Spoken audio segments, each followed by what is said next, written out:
Rial là chana sa khop mai voin tu hey ari pok mai tu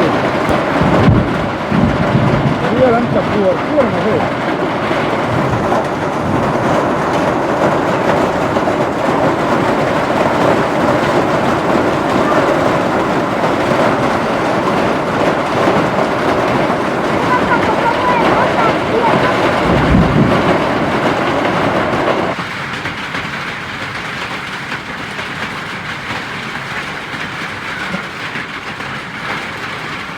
Khen tu liền cả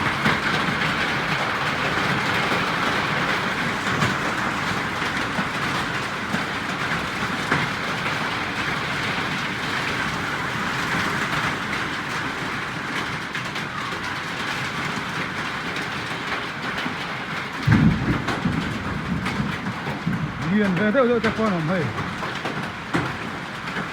là liền sạc hốt mày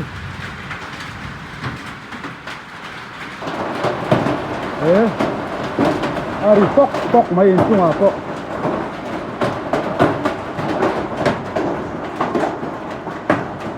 Rial là liền thế mày à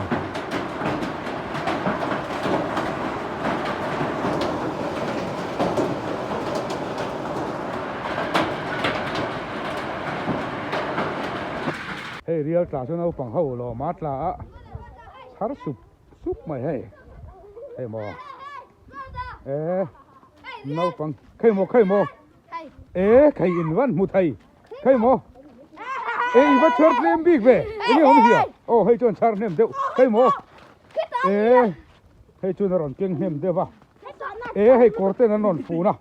nấu bằng hậu lò mát ra ni Rial khai mò in chom he tu ram mi kha in char hay ăn giống sụp mấy nấu bằng hậu in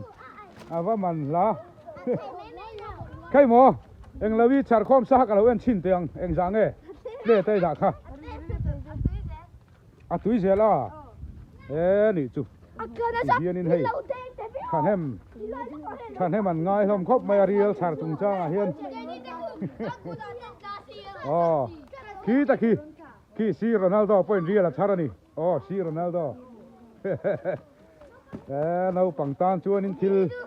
thil lo mom takani me le hei Rial ta po